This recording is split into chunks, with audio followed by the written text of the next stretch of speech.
So clavicle is a small bone, but it is very important bone in the viva of the anatomy. So today we will do the attachments of the clavicle. As we know that the clavicle in the medial 2/3 is cylindrical, while in the lateral 1/3 it is dorso-ventrally compressed or flattened. So, and due to this, the fracture is very common at the junction of medial 2/3 and lateral 1/3. Number one, there is a difference in the circumference, and second is the sudden change in the angulation.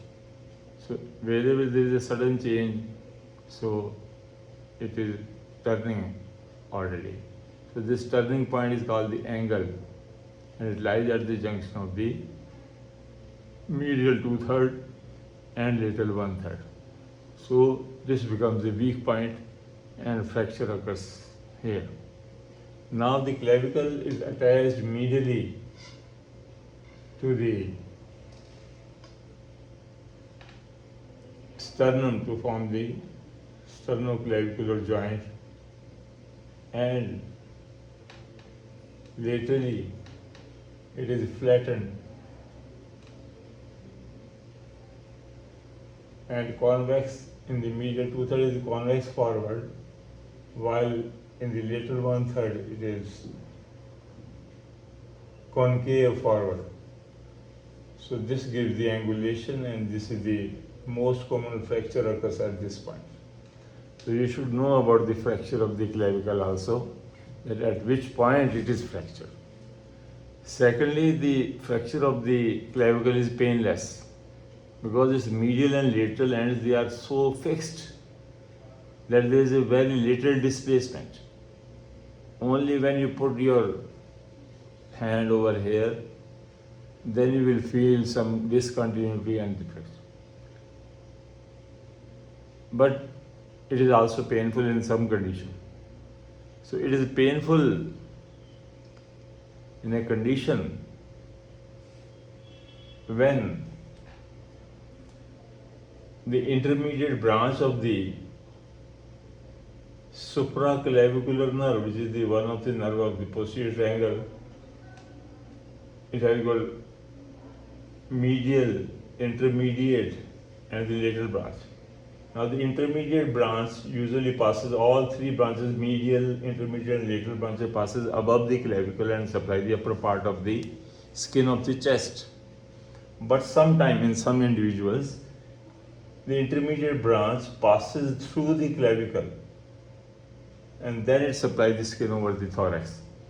So in these cases, if the fracture occurs in these people, as it passes through the same point where the fracture is very common, so the fracture becomes painful. Now another thing about the clavicle is that its medial end is fixed to the sternum to form the sternoclavicular joint.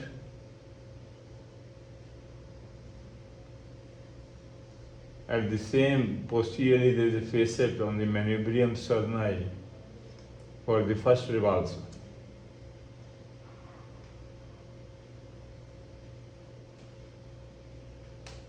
And so it is a very strong joint, sternoclavicular joint. It is further strengthened by the interclavicular ligament which passes through the sternal notch. So medial end of the right and left clavicle, they are again fixed by the interclavicular ligament, which is the one of the content of the suprasternal space of the bones. So that is the another fixity given to the medial end by the interclavicular ligament. So medial end is fixed. Now lateral end is again fixed. One that it articulates with the acromion. So there is articular facet and it fixes with the acromion process of the scapular spine to form the acromioclavicular joint. Furthermore, the coracoid process of the scapula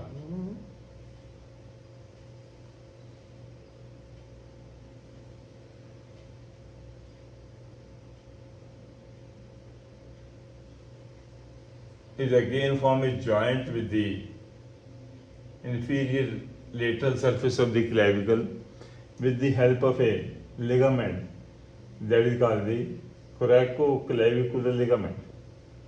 So lateral end is fixed, number one, from the acromion. Number two, it is fixed with the coracoid process of the scapula. First the spine of the scapula and the coracoid process of the scapula with the coracoclavicular ligament.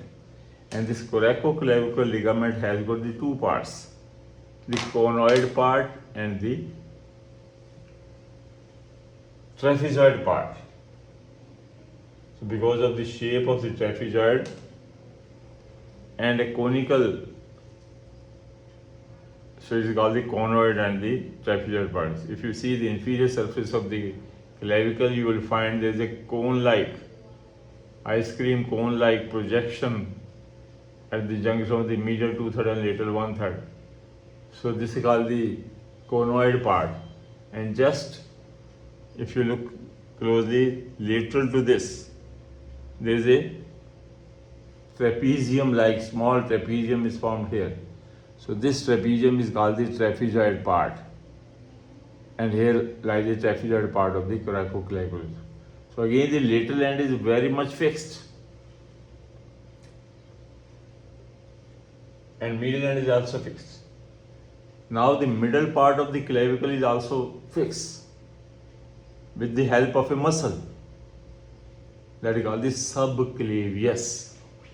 So as we know, the subclavius muscle, as the name sub means below the clavicle. So this subclavius muscle takes origin from the medial end of the first rib, which is very near to the clavicle medial end. So this muscle takes origin from the clavicle and first rib, and then this muscle runs forward and laterally from first rib, and it goes, as name is subclavius, so it goes below the clavicle. And below the clavicle, in the middle of the inferior surface of the clavicle, there is a groove. A large groove is present. This is called the subclavian groove. And this is called subclavian groove because this is made for the insertion of the subclavius muscle.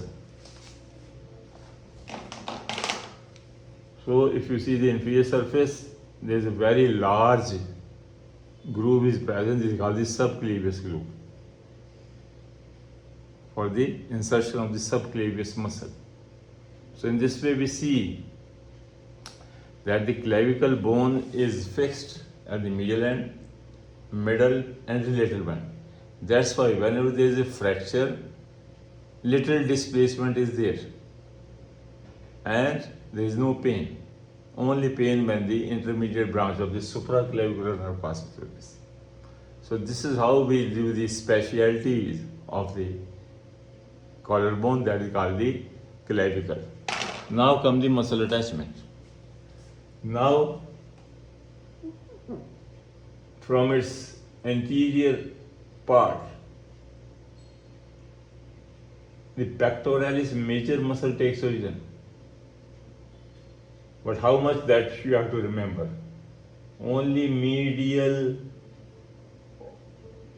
half of the clavicle, not medial 2/3, only medial half of the origin of the pectoralis major muscle. The rest will take origin from the sternum.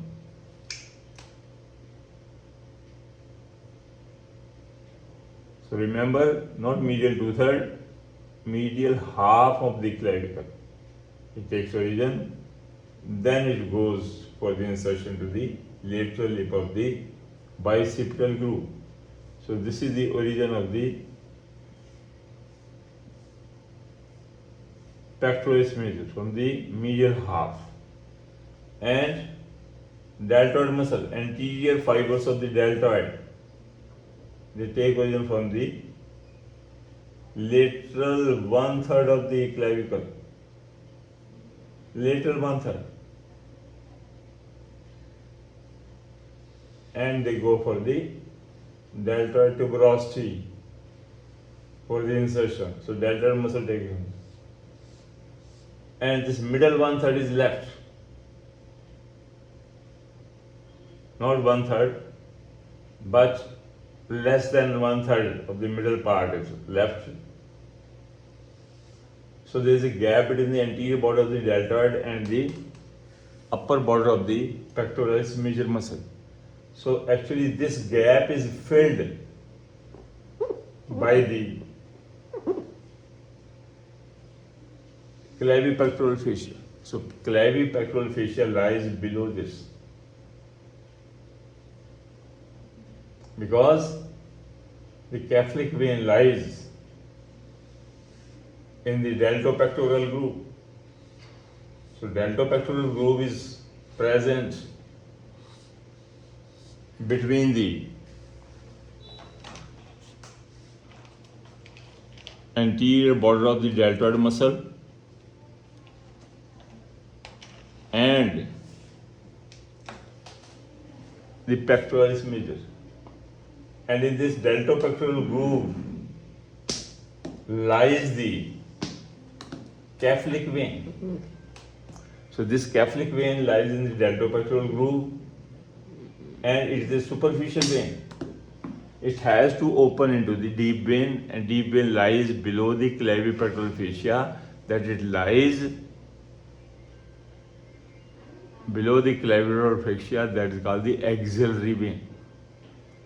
Now the axillary vein, we know it lies over the first rib, anterior to the groove, anterior groove to the scalene tubercle.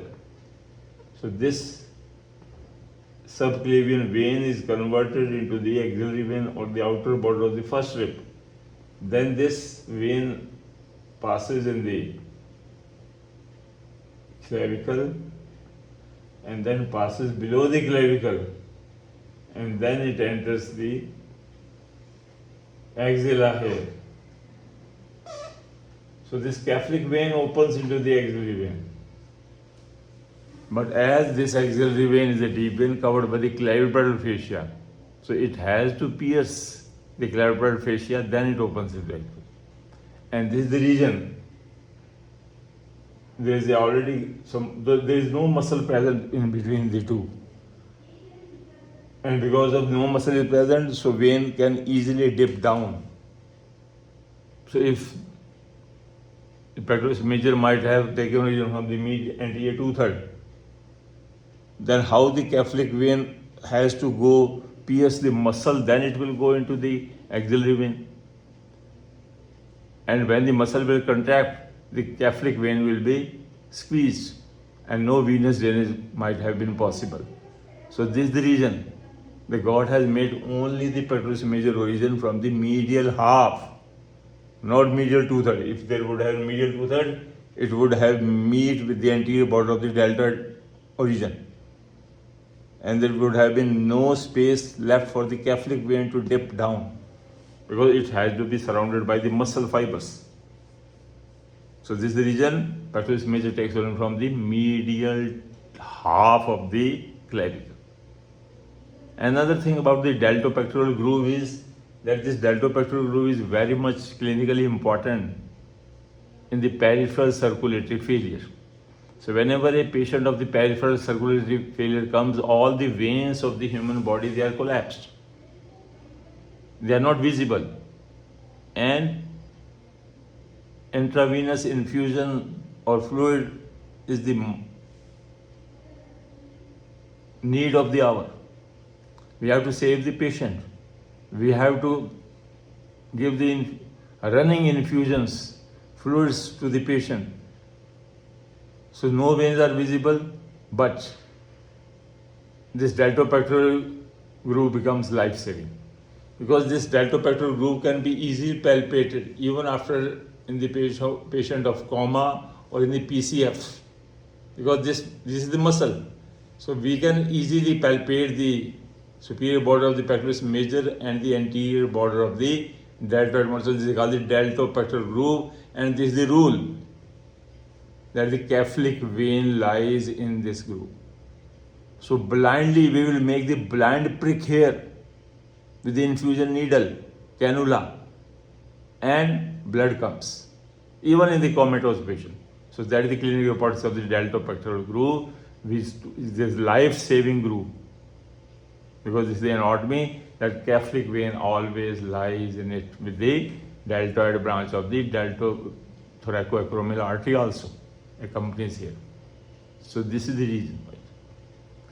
Then another muscle attached to the clavicle, they are posterior 1/3. So posterior 1/3 of the clavicle, lateral 1/3, and there is a trapezius muscle is inserted over here. So trapezius muscle is inserted for the posterior 1/3 of the lateral 1/3 of the clavicle. So trapezius is also inserted over this. So in this way, these are the muscles. Again, the pectoralis major, the deltoid, and the trapezius, they give fixity to the clavicle. So it is an undisplaced bone even after the fracture of the clavicle. So you should know attachments as well as the special things about the fracture of the clavicle. Thank you.